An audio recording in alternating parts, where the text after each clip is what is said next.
The real story of Pocahontas is way darker than the animated movie. Welcome to the House of Sunny podcast. I'm here with Doug from The Rational Capitalist, and our special repeat guest today is historian Dr. Alexander Marriott. Today we're going to do a takedown of a recent Adam Ruins Everything video on this country's first settlement, John Smith and Pocahontas. Adam Ruins Everything is a TV show hosted by comedian Adam Conover, which is supposed to debunk some common misconceptions about some topic or other. It's deeply leftist in slant. It started as a college humor video series and became a popular TV show on True TV a few years ago. And it was not only just renewed for 16 episodes, but also 6 animated episodes. And it's one of these animated episodes that made my blood boil. So here we are.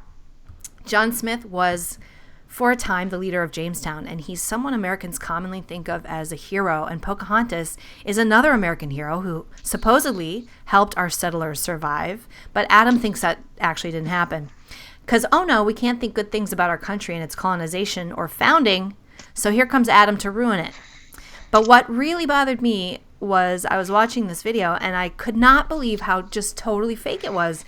It seemed to be one made-up thing after another. Even for Adam, this seemed really, really extraordinary. Now I've read a really great book on the history of Jamestown, but that's the extent of my research and knowledge, so I didn't really know. I wanted to make sure, just really see how much of this is true, how much of it wasn't true. And so I've brought on historian Alex Marriott to help me sort fact from fiction. Alex, welcome to the show, and thanks for joining us again. Hi, Sunny. Hi, Doug. It's good to be back. Hello, Alex. Good to have you. Our Second Amendment show is our most popular episode by Obviously. Like double. I mean, it's not even just like a little. It's like, it's, 100% more popular than every other episode. So I don't know if that's you or just guns. I think people. No, we're now going to establish that it was definitely the subject matter. So anyway, it's always the gun that causes everything. I know. The gun causes the murders. The guns cause popularity of shows. It's amazing. Right. What guns can do. Okay, you guys ready? Should I just start playing this thing? I'm going to play this Go thing. ahead. Let's do it. Let's hear about what Adam thinks about Pocahontas and John Smith. Here we go. Let's start at the top. While it's true that Pocahontas was the daughter of a powerful chief, she would never have been romantically involved with John Smith. In this new world, I will find not only adventure, but also love. Because when John Smith arrived in Jamestown in 1607, Pocahontas was only 10 years old. Maybe love is, deeper in the woods. Okay, so he starts the video with the only fact that is actually real, I think. That she was 10, and I don't know that anybody, I guess Disney made us think that she was actually older and that she had a romance with John Smith. Right? Right. So I think he's picking a fight with Disney here, because it seems the only straw man that he's dealing with is Disney's representation of Pocahontas. Which I don't think anyone has ever suggested was historically accurate, given that she talks to trees that talk back to her in that movie. I'm trying to think of what else is in that movie that no one would ever pretend is real. Indians are peaceful? Yes, very peaceful, although that's going to be in this cartoon, so I don't want to blow that. I know. Does Adam debunk her talking to trees? Or does he just let that slide? No, this is the end of the Disney references, actually, because, but, it's true. She was 10. He was actually, in his 40s or something? I mean, he was, kind of an older dude. And wasn't that old, actually. We sort of think that he's old because he always looks like he's an old bearded fellow. Sort of he's dude. Actually in his mid-20s. Oh, God, good for him. But he was a leader only for a time. When they arrived, he was not the leader. So... No. Yeah, that's right. The other kind of thing about the Disney thing that's not really true. Right? Yes. I mean, he only becomes leader because things in Jamestown become very difficult, and they sort of allow him to boss them around for a while. Yeah, they go for the strong man. Right. Just like we're doing, only we didn't really pick one. Okay. So yeah, that's... he's about 26, 27. So this is true. And I think that he starts out with something true, and then it just deteriorates after this. He's trying to establish credibility with one true thing. And Pocahontas never saved John Smith's life because no one was trying to kill him. Smith either made the whole thing up or misunderstood a religious ceremony welcoming him to the tribe. Welcome, friend. The violent native seeks to crush me in his bear-like grip. What? No. Man, this guy is dense. What? Okay, Alex. What do you think of that one? So this is, probably the most famous thing that Smith will relate of his time as leader in Jamestown is, of course, this moment when he is captured by Powhatan, who's Pocahontas' father, and the premier chief of this very new and powerful Indian confederation that the colonists have sort of planted themselves in the middle of without really knowing it. Smith is captured, taken to Powhatan's village, and from Smith's relation, it seems clear to him that he's about to be beaten to death. And at that moment, Smith will eventually relate that Pocahontas inserts herself into the middle of this, cradles Smith so that his head can't be bashed in with a club, and seems to save his life. Yeah, and now Pocahontas, according to the book I read, she's like the chief's favorite daughter. He really likes her. He's got like 150 daughters, but he really likes this one because he's had 500 wives. Every time, so the tradition was he would marry a wife, have a baby, and then get rid of the wife, and then move on and have another baby and another, like just constant breeding. I love it. Constant breeding. Is there a problem with this? Right. Hey, if you're chief, yeah. Yeah, it's good to be the chief. It's good to be the chief. So, but this was his favorite, and it kind of speaks to her charisma, and I think that she, later we'll discuss this, like she just generally had a lot of charisma, a very smart and interesting person. So what Adam gets correct here, and I'll give the hat tip to him, is that most historians agree that Smith's tale isn't false. There was a long time historians thought Smith was such a braggart and liar that nothing that he wrote you could take seriously, and he probably just made this up to make himself look good. Most historians agree now that Smith is actually generally fairly trustworthy. So most historians agree something occurred.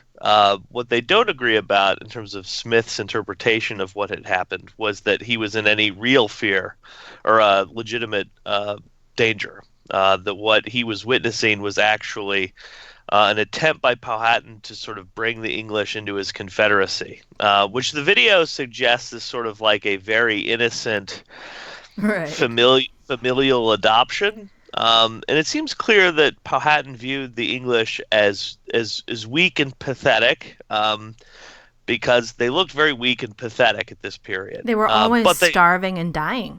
Right, that they were starving and dying, but they had access to goods that Powhatan wanted, and that would be useful to him in his continuing conflicts with much more intimidating foes to the north of him, who were other Indians, which is not in the video at all. So seems to be the reason most historians settle on for why this ceremony occurs. As for whether Pocahontas is actually there, there's a question about whether or not that actually happened. I know some native scholars don't believe children could be at such an event, so therefore she wouldn't have been there, but she is Powhatan's favorite child and therefore goes to a lot of places and does a lot of things that other Indians don't do, so that could have been an exception.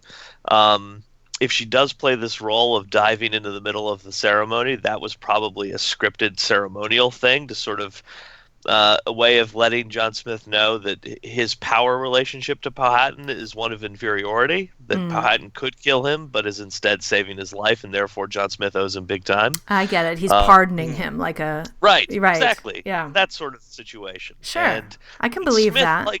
Likely does not really understand all of those implications. From his perspective, there's an Indian with a club right over his head who's about to kill him. Who's looking angry and menacing. Right.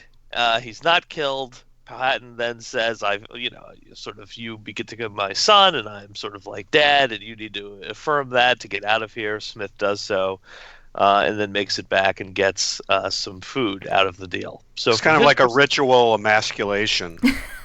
Right. My little daughter had to save your life. Exactly. You wuss. Yeah. And Smith, it seems, at least by the time he starts writing more about this in the 1620s, has sort of internalized the story as part of a general pattern of his own life. Because even though he's 26, 27 at this point, this is the second time in his life something like this has already happened. This happened to him in Turkey as well, when he was being held captive to the Sultan of the Ottoman Empire. So Smith at this point sort of believes that he is a very charmed man who is routinely saved by women. Maybe this is like a kind of primitive ritual that savages think up. Like maybe that's why it happened to him in Turkey. Yeah, it's for him. It's a sort of a pattern. Yeah. It's sort of, so it becomes part of a series of stories that Smith will relate that seem to have a similar sort of structure to them. Which again, it led a lot of people to think Smith just likes to tell the same story of his own dashing bravado time and time again. Okay, so the only thing that I also was bothered by this, because I seem to recall from my reading, and I don't remember the particulars, that Pocahontas did save some of the settlers' lives at one point at risk of her own life, or at least that's how it was portrayed. She snuck them out or told them to leave because there was a party coming to kill them, and she warned them or something. Right. So, yes, in a later moment of the sort of the dance and deteriorating relationship between Powhatan and Smith settlers at Jamestown, there was a parley up at the chief's main village that Smith and some of his men were invited to come to with a ship to get more goods. And when they came there, the goods weren't necessarily forthcoming. There was negotiations that had to take place. And after these negotiations went nowhere for a while, Powhatan and his wife at the time and Pocahontas and some others disappeared into the woods. And Smith says Pocahontas returned to warn him that a war party was coming to kill Smith and the others. Right, and this isn't portrayed at all in this video. So it's like, first of all, it kind of omits. Kind of inconvenient. It would be inconvenient, and it picks this one time when she saved his life, but maybe it was a ritual. But I mean, honestly, if you're that guy and you're in the middle of an Indian village completely at the mercy of like these crazy savages, and you don't really understand their ways, and you don't really know what's going on, and right. you know, you've got no way of defending yourself, and they're menacing you, and like, is this this is supposedly the welcoming ceremony that he misinterpreted? Like, what a dope. Exactly. It's always presented in that way, at least lately. And no one among the Powhatans ever came to him and said, look, that thing that happened, you weren't really in danger. This was an adoption ceremony. We do it to everybody. We talk to the other chiefs who've had the same treatment, that sort of thing. No one ever suggested to him. Not even Pocahontas, who he spent some time with. Right. There's never any moment where somebody sort of, takes John aside and coaches him up on right. The protocol of dealing with the Powhatans. So not hazing. So not only, right. Not he'll only never is, know that. Not only is he portraying this like completely, like, what a dope. He's in the middle of the situation and he took it wrong, and it was so peaceful and nice and loving when it was obviously not. Dude, we were just hazing you, man. Yeah. Not only do they do that, but then they omit the fact that she actually did save the lives of. So she really, I mean, the thing about Pocahontas that makes her so interesting, by the time she saved those settlers' lives, she really liked them. She really liked she was super curious about the settlement. She was there all the time. She, was friends with them. Right. She becomes, they view her presence in Jamestown as a good sign. The fact that she's around, because they know how important she is to Powhatan. The younger settlers at Jamestown play with her. Pocahontas literally means playful person or playful girl or something like that. So, she's not viewed by the settlers as anything other than a sign of decent relations with the Powhatans. Yeah, and it's not really giving her credit. I mean, to omit the fact that she did actually save his life at one point. Yeah, I don't know why that's left out. Like I said, except it would be terribly inconvenient. Right. While he's attempting to ruin a Disney movie that no one ever pretended was history, he would have to then go into the more complicated story of who the Powhatans are and what their agenda is. Which, by the way, is bizarre because it's sort of this is supposed to be, I guess, the pro-Indian version of the story, but but it's built on lies about the Indians. It's built on lies about the Indians, and it doesn't give Pocahontas credit for being kind of the hero that she was, in my opinion. So, okay, let's move on. I'm going to keep playing. Sure. But the biggest mistake is that John Smith wasn't the hero of this story. Frankly, he and the British were total jerks. When the Jamestown settlers first arrived, Chief Powhatan welcomed them and gave them badly needed supplies. That is, until the autumn of 1608, when a particularly bad harvest meant the Powhatan people didn't have any more to give. My apologies. We barely have enough to get our own people through the winter. Okay, first of all, I don't think that happened. I don't think they couldn't feed themselves, the Indians. I don't remember that from the book. I don't remember that. I think, Alex? I mean, it's clear that from Smith's account, that's what he hears when he goes to try to get food, that they have had problems cultivating food for themselves, and are currently sort of dealing with lean times, and that's why they're not forthcoming with any more food to the Jamestown settlers. And there should be no doubt here that the Jamestown settlers are a sort of very pathetic group of of ill-prepared people that do not know how to make their own stuff. They're a bunch of gentlemen. They're like the sort of idle rich of England. They go over there and, where's my food? Right, and they have not figured that part of their settlement out yet. What, I have to actually plant seeds? Oh, that's a bad British accent. Yeah, I know. And that's what Smith is attempting to get out of these guys, which is why there's a lot of resentment in Jamestown towards Smith, because he's sort of forcing everyone to do some work, real agricultural work, and it's still not paying off because they still don't have enough to feed themselves, which is remarkable in the sense that there aren't that many of them. So what did they? That's how because did they keep expect dying. To feed themselves? There's not that many of them because hundreds die every year. Hundreds are just dropping dead every year. Doug's question is fantastic. How do they expect to feed themselves? Right? There's a lot of planning that goes into Jamestown, a remarkable amount actually, and the fact that food seemed to elude everyone's sort of thoughts about this is pretty remarkable. From the best I can tell, the idea of food was that either the area would just be overflowing with food anyway, just naturally occurring food, that they wouldn't have to spend a lot of time worried about it, or they were going to ship it in. They were going to be shipping some in, and they believed that the local Indians would either provide food or would be a repository of taking food in duress if they needed it. So, were they offering trade to the Indians though for food, or were they just relying on their generosity? No, Powhatan would not allow them to conduct these forays for food without there being something in return. In fact, once John Smith's head is out of the lurch, which is not in the little video you just played, Powhatan then demanded certain items from the in return for this gift of food that followed Smith. So this was not a free gift. Smith, from his perspective, was nearly murdered for it, and then had to cough up a couple of things that the Powhatans wanted, metal items and things like that. A grindstone, I think they wanted as well. So this was a Powhatan imagined the relationship was one of any of the tribes in his confederation that would trade with him for things that he wanted and needed. And at least in 1607, early 1608, that could be in the form of food. By the time Smith shows up again for more food, like I said, the answer he gets is we don't really have any to trade at this moment. Now, is that true, though? Or is this just him?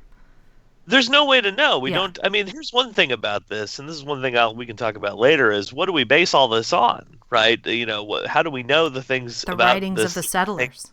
We think we know. Exactly. Yeah. So We have writings from settlers at Jamestown who either made it or didn't make it, up to whatever point we're talking about. And a lot of this is based on Smith, who, like I said, for a while people thought was untrustworthy, but we now generally regard his accounts as pretty good. We've come up with all sorts of ways to verify the things that he said. So this is what Smith was told. Smith doesn't seem to think that they're necessarily lying to him about it, but it doesn't really matter from his perspective. He's dealing with the fact that the people at Jamestown are about to go into winter without enough food to survive, and so he and all the others are very desperate. So they don't really care if it's true or not. What is important about that story is, again, Pocahontas comes back to warn him that he may be killed if he sticks around in this village waiting for food to show up. And that part's not in the video if you want to keep playing it to the next stop point. So, it doesn't matter to John Smith. He's got to get it. And then in the end, he actually does get food. Because he trades what they're willing to trade food for. So in the end, they come up with the food. And the other thing to know about this Indian tribe is that they basically, this chief controls a huge area. So it's not like they can just go upriver and trade with a different tribe. It's really he's surrounded by it's a vast little empire here that this guy controls. So in fact, just one really quick aside, Powhatan, from any real historian of Jamestown, is generally acknowledged to have used some of these allied tribes of his to keep the colonists very boxed into their location. If they ventured out too far, he'd have one of the allied tribes that they didn't, because the colonists don't really understand the political situation they're surrounded by. They just sort of know there's a bunch of different Indians around, and Powhatan's kind of important, but they don't really know who he controls and who's an ally with him. So one of these tribes will attack the town every once in a while to keep the colonists sort of on edge and to keep them there and relying on Powhatan. And then when they complain to Powhatan about this tribe, why can't you do something about them?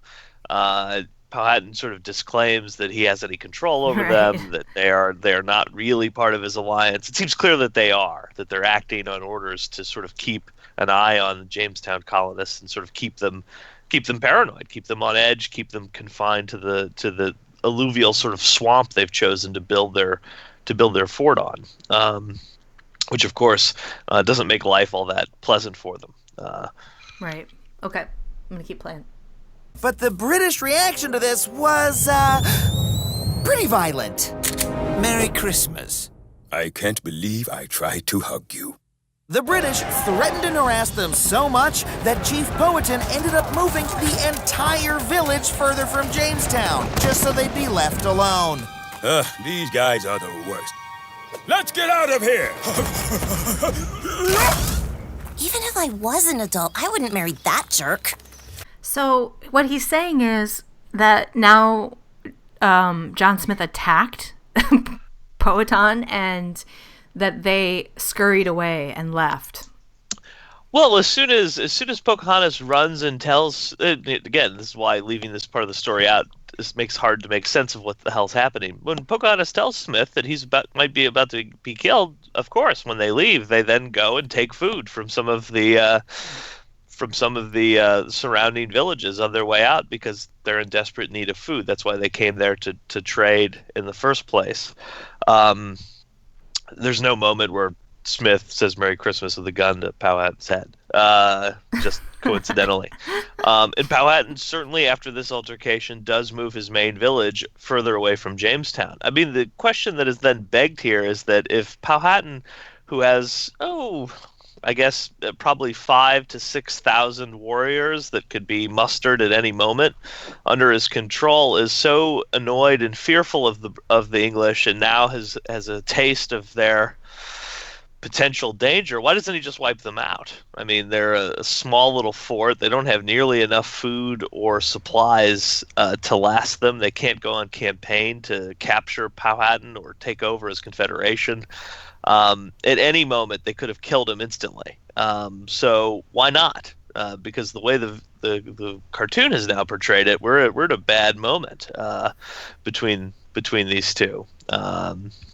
And now we have realization from cartoon Powhatan in the video that he's made a big mistake, right? Yeah. So what do you think? I mean, I think he moved it away just, I don't really know, but he did have a lot of power. But it did also seem like there was somewhat of a balance because of the guns. And guns in 1607 are not guns today. They're not actually that advantageous. They're scary, but in terms of actual fighting, if it came to that, the English would have relied more on pikes and swords. They sure would have been overwhelmed quickly by 5,000. Right, and they wouldn't have had to be overwhelmed. They could have just kept them in that little fort, and they would have starved to death, which would have been a lot easier. Just wait them out through a winter. But that never happens, and part of the reason it never happens is that Powhatan wants them for trade. He never doesn't want them for trade, and because of that, he'll never get rid of them. He'll never say we must throw them away or keep them away. And even after Powhatan dies and his brother takes over, and he decides that the colony needs a lesson in sort of staying confined to certain areas, even he won't do it with the goal of killing all of them. He wants them there to trade the Powhatan Confederacy, again, metal. They're looking for steel for the most part. Steel will give them a tremendous advantage against their much more threatening neighbors. And for in a long terms time of were not like English. these settlers being jerks, quote unquote, or whatever. Right. I mean, first of all, what you just mentioned is that different Indian tribes related to this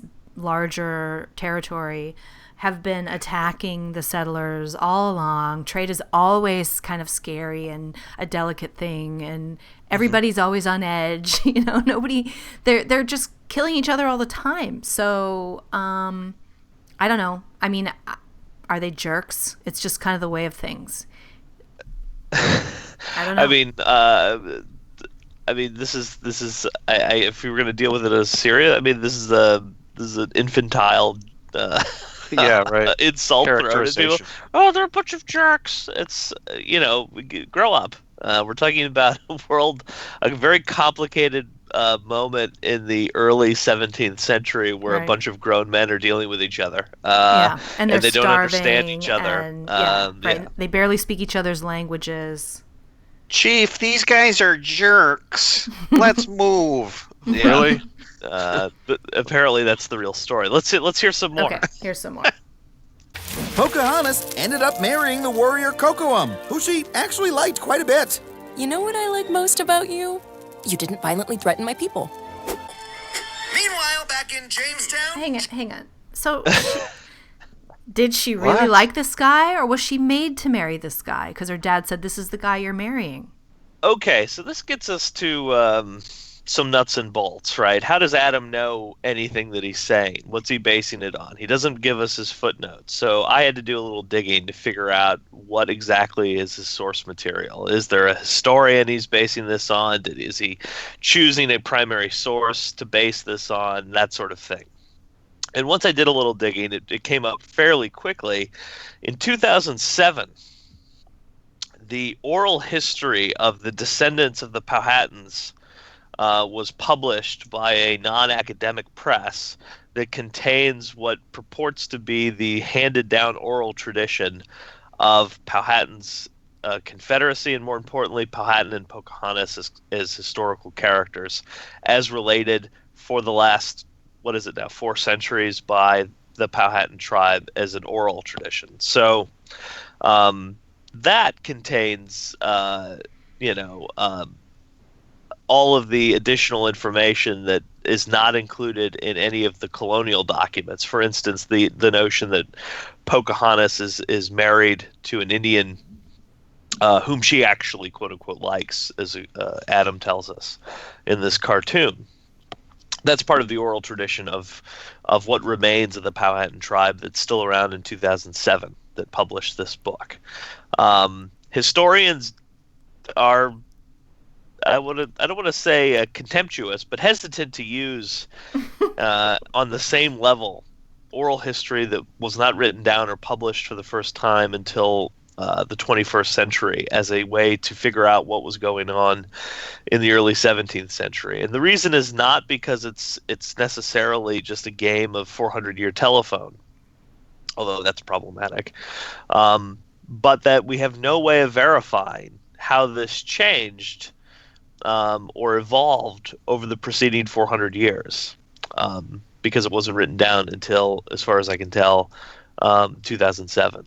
And it is strange because she eventually does marry a British man, and why that wouldn't be known about her, that she had a previous husband, or, I don't necessarily doubt that she probably may have. We'll talk about the circumstances by which Rebecca, as she'll become known, Pocahontas, marries her husband, John Rolfe. But as far as her feelings about that relationship, if it existed, or how it developed, or any of that sort of stuff, all we have to back that up is this oral history of what purports to be the remainder of the Powhatans. So that's what it's all based on in terms of this part of it. Now, you'll get none of that from the video. The video will never suggest, well, we think this happened because we have a published non-academic oral history of the tribe as it exists today. Yeah. And this is Adam ruining, this is him debunking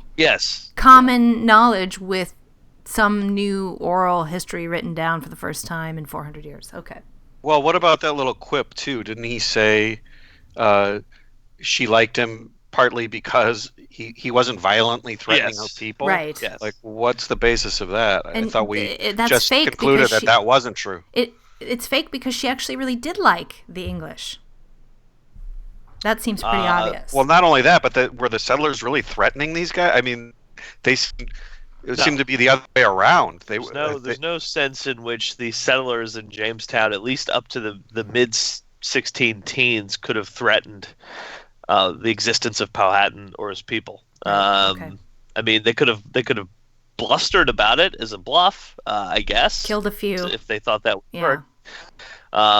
But no, the colonists are sort of keenly aware of their sort of desperate position, which is why they try to leave at some point. I think 1610, they basically give up and decide to load up the ships and sail the hell out of there, and run smack dab into a resupply convoy at the mouth of the James River. So, I mean, there's no sense, and Powhatan knows all this, by the way. He's not oblivious to the problems the Jamestown settlement has. He is in partly the author of them on purpose, so they remain desperate and need his help. He just doesn't like it when they get so desperate they march off and take a bunch of stuff. Okay, we're going to keep playing. Meanwhile, back in Jamestown, John Smith, the intrepid explorer, was lighting his pipe and accidentally blew himself up with gunpowder and had to return to England to recover. What a maroon. Did he do that? Well, I mean, it makes a good cartoon, doesn't it? So Smith does return for two reasons. One, he's become sort of incredibly unpopular among the remaining colonists. So they're looking for an opportunity to sort of send him packing. It does come in the form of Smith is terribly injured by an explosion of gunpowder on his lap. Now, whether that's the result of Smith lighting his own pipe or an errant ember landing unfortunately on this bag of gunpowder that's on his lap and exploding, are two different stories. I've never seen anything in any document that says Smith blew himself up because he's an idiot, right? The whole point of this cartoon is that John Smith is an idiot, right? And a jerk. And so, yes, he's a jerk. And so it makes and an idiot. Very convenient that this whole thing ends with Smith blowing himself up, right? But yeah, he is terribly injured by a bag of gunpowder blowing up on his crotch, essentially. And I hate when that happens. Yeah, I know, right? You read it in Smith's account. It sounds very painful, and he'll never have children, so it may have been quite devastating for him. But Smith, Smith has to go back to Jamestown, where they sort of freak out over how the hell do we fix this, and then eventually, he'll be well enough to go back to England for further recuperation and treatment in the world of the early 17th century. All right. So he's gone. So, but that's it, right? We get nothing more of Pocahontas. Isn't that the end of the video? Nope. So that's the end of the story? Weird. Nope. From there, things only got worse for Pocahontas. I should have guessed. After John Smith's departure, Pocahontas was kidnapped by another British settler who was also feuding with her father. You feud with us, we steal your kids. You know what? I'm going to say it. These people are assholes. While in captivity, Pocahontas converted to Christianity, learned English, and married a man named John Rolfe.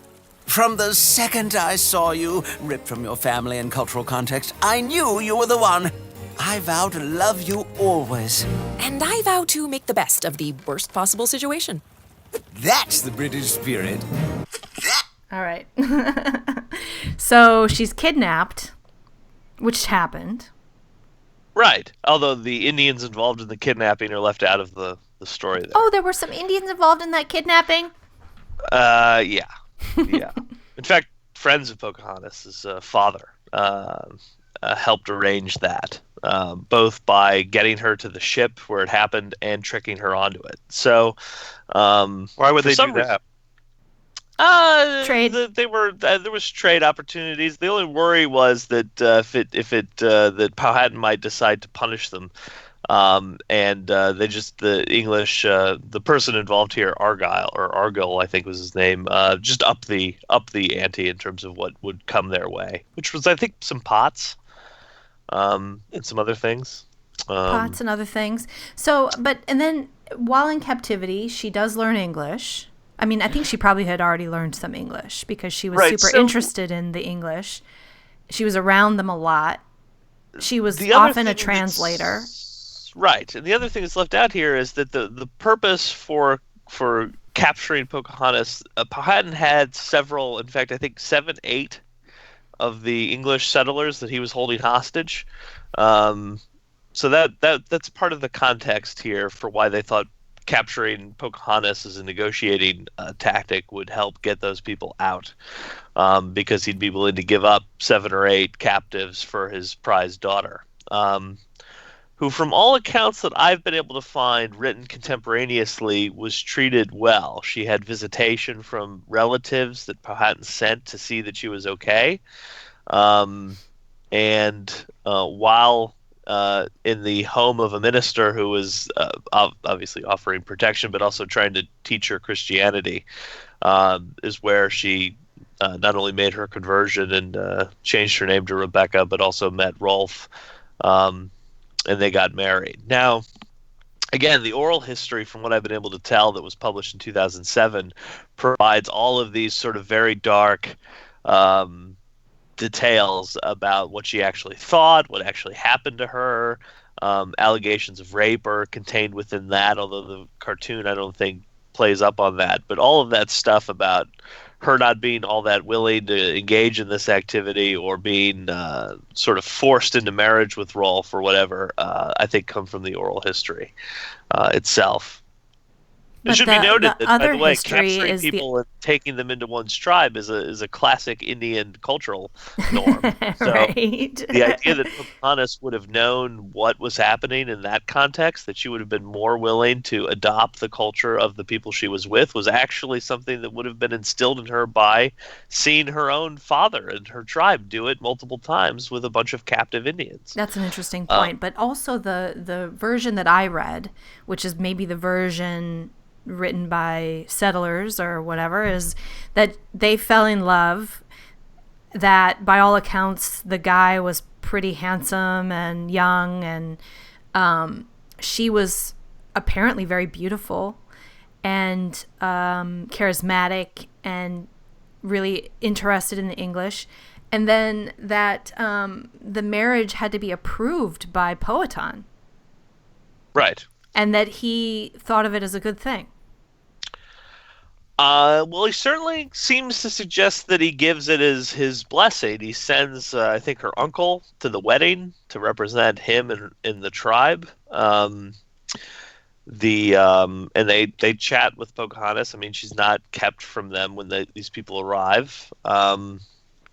It's clear that she also has the freedom to go back at this point, that the exchange has been made in terms of the English captives have been released to the settlers, Pocahontas has now made clear of her own wish that she wants to marry Rolfe and remain with him.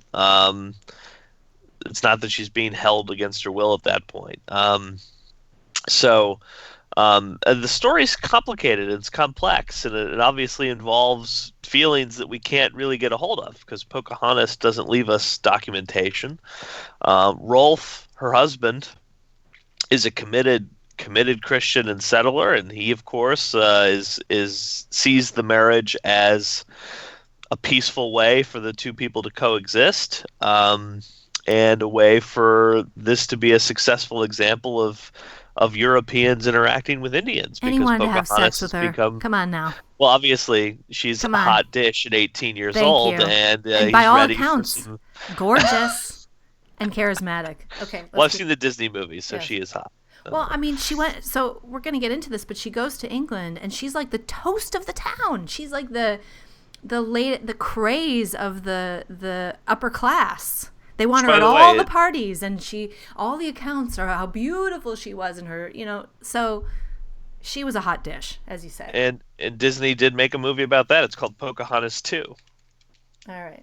Then Pocahontas, John Rolfe, and their newborn son went to England on a publicity trip meant to stir up more investment for Jamestown. Come one, come all, to look at John Rolfe and his beautiful native wife.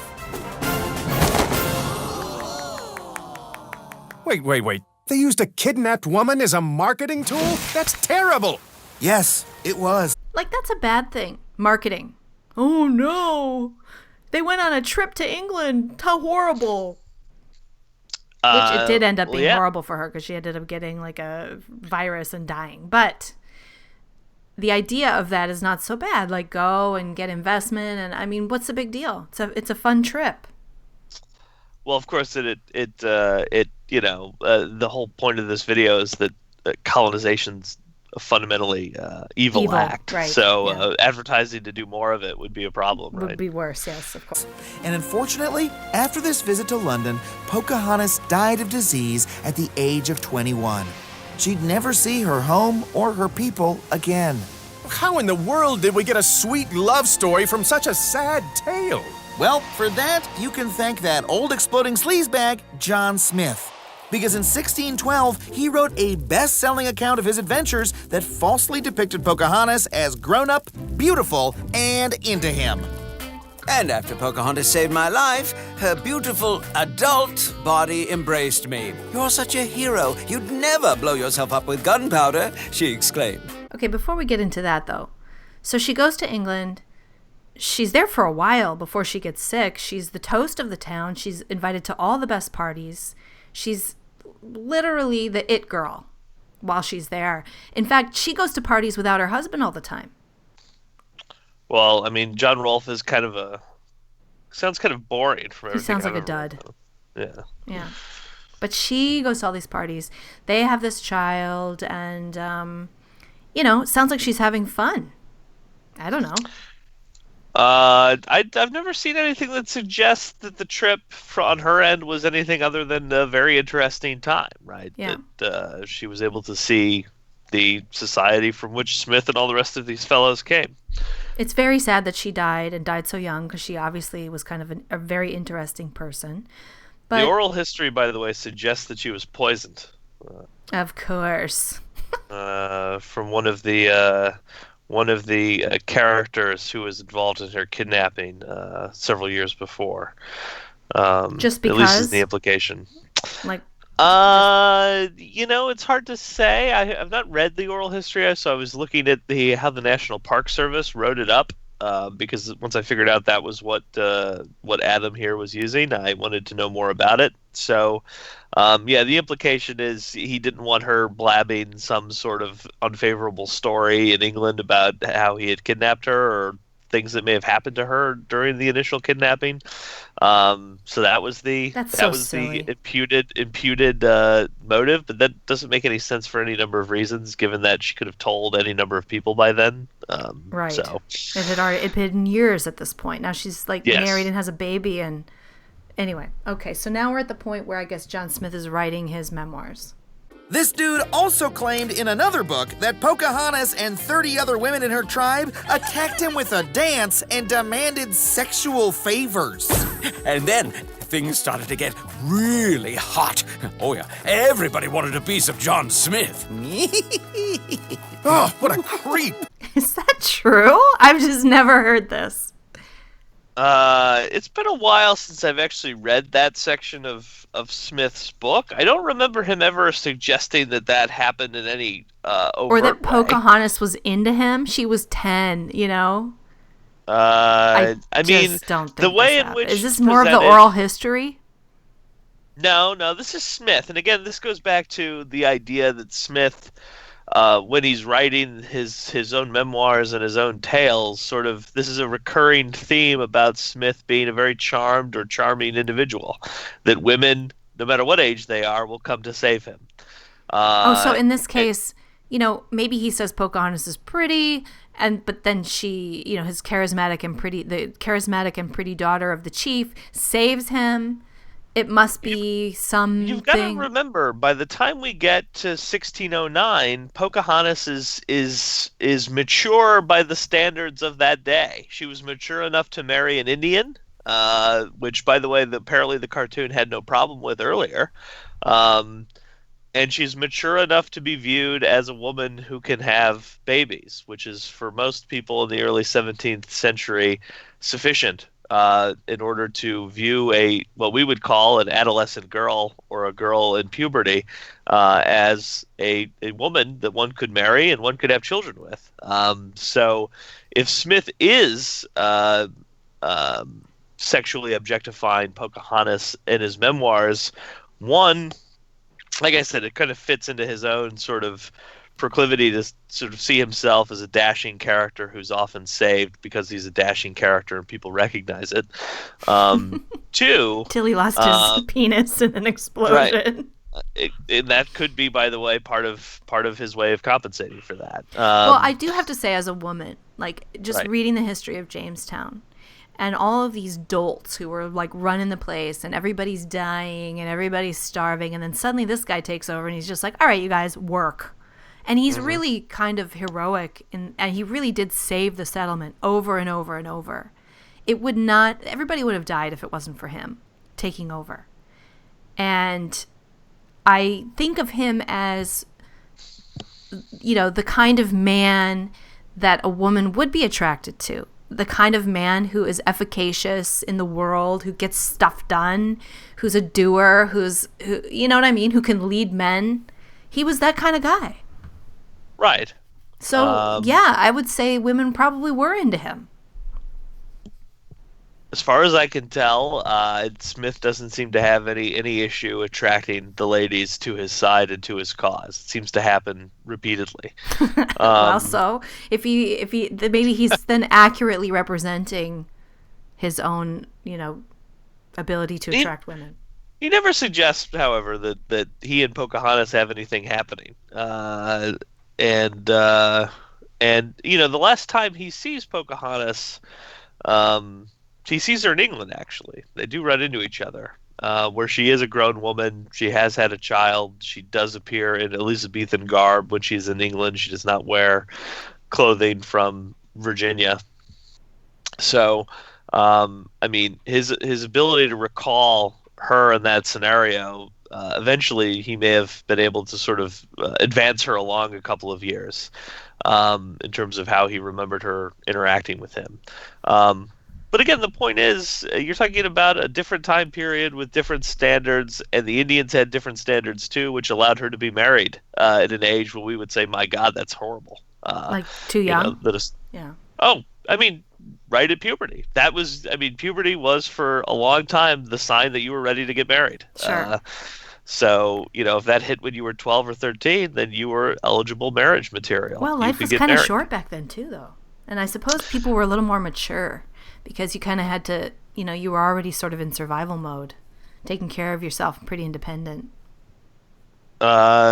You know, all those things I think contributed to it. But yeah. I mean, for everywhere around the world, that was the case. So it would have been the case for the English. They would have viewed her They would have started viewing her as more of a woman relatively early by our standards, but she was also viewed that way by her own people. She started wearing different clothes. She got married eventually, according to their own oral history. I mean, there's all these sorts of things. Well, it wasn't that long ago that was actually still fairly normal. My grandmother got married at 15. Right. So, all right. Mm-hmm. Creepily influential, Smith's account became the basis for centuries of mythologizing. And it was those myths that made their way into the animated movie 350 years later. 30 women? Sexual favors?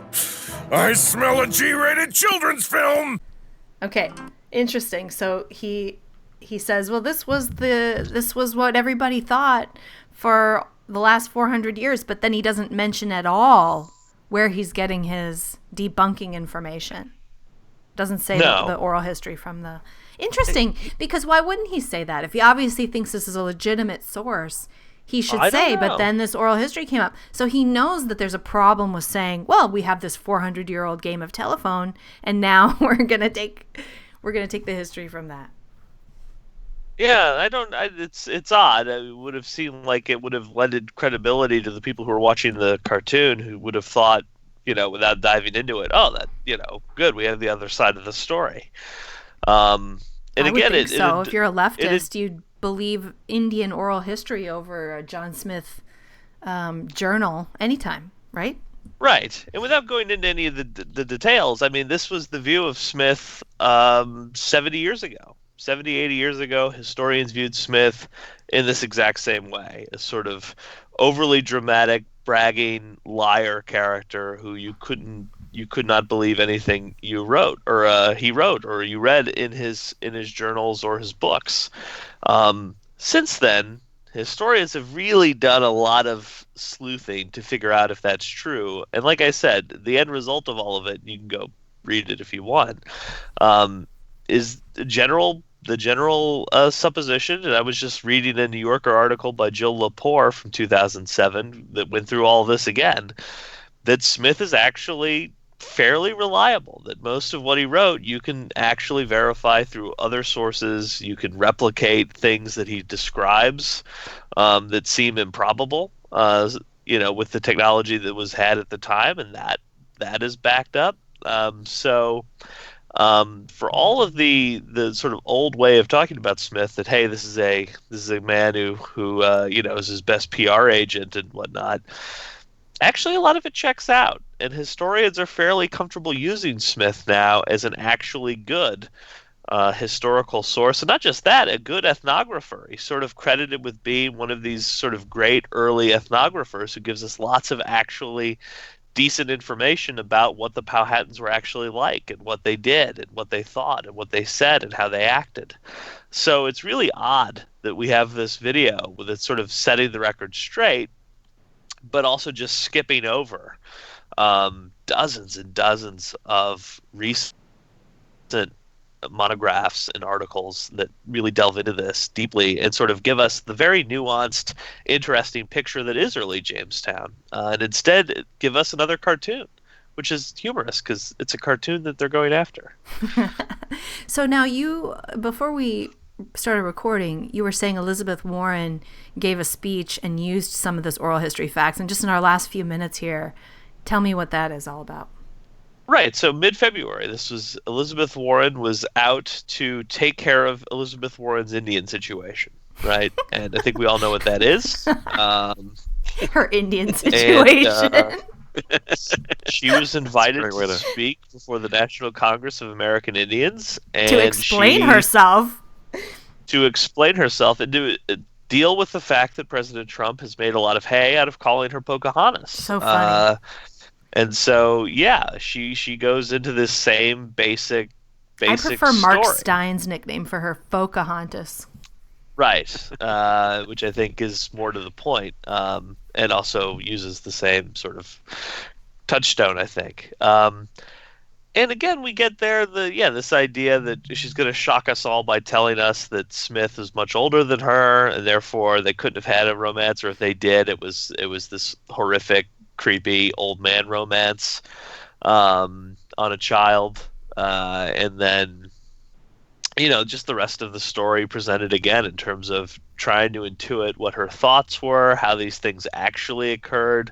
And again, the details sort of line up with the details as best I can tell from this oral history that are also in the cartoon, sort of dealing with this idea that she is this victimized character, and that the Powhatans, her father's tribe, are sort of peace-loving, benighted people who are just sort of put upon by a series of jerkish characters who then ruined his daughter and killed her. And that's supposed to be the big sort of hit where Elizabeth Warren sort of tells it like it is. That Pocahontas is somehow using it, sort of gives us a nice segue into her own family's tale of supposed Indian descent. She then gets into. Let me see your 23andMe, Elizabeth. That's what I mean. Right. It's not that hard to get tested and prove the situation, but of course she won't do that. Yeah, which is odd. What can you say? It's odd. She grew up in Oklahoma, where there's a lot of racism against Native Americans, and apparently someone in her family felt prejudiced against on that basis. So therefore, the family has some Native American heritage. That's the basic story. Here's a little story of my own. When I was a little girl, I used to be called Chink. Like a couple times I was bullied or whatever, verbally bullied by being called Chink because I had these kind of slanty, squinty eyes. And that's your nickname around my place. Well, yeah. Thanks. Scholar. And you and then you stretch your eyes out and go. Don't do the Jerry Lewis from Breakfast at Tiffany's. We all know it. You don't need to. You don't need to do it. So I get my 23andMe back, and I actually have Japanese. So there you go. So it was the wrong insult. You should have gone with, Japanese-based. Isn't Chink slur. also a Japanese? I don't know. No, all the Asians are the same. They all look the same. Just kidding. I can say that because I am Japanese. Yeah, now you can say that now, right? Right. That's exactly true. You could engage in all sorts of. You should take that show on the road. Go with yellow humor. Yeah, that's right? a thing, right? Did you just say yellow? I did. All right. Well, that's it for our show. Thanks, Alex, for coming on and debunking this lovely video and teaching us about our early history. No more cartoons, right? That's the message. No more cartoon history. No more cartoon history. Well, we can do, Adam Ruins Everything does a non-cartoon version of stuff, but that one just, these are these nice short little animated things, and I think they get out on YouTube, and the kids watch them. They're designed for kids. And then I have to deal with them when they get to me. And then they get to you in college, and they're like, wait a sec, didn't John Smith rape Pocahontas? Actually, if you want to have your mind blown, I know for a fact there are professors and teachers in high school out there that will use that cartoon video to do the teaching their for class. them. Yep. Yeah. So that'll be our depressing takeaway. All right. Well, that's it for our show today. I appreciate all of you listeners. We are gaining ground every week, and I want to invite you to join my elite squad over at patreon.com/House of Sunny. If you're enjoying this podcast, throw us a few bucks a month. Do it.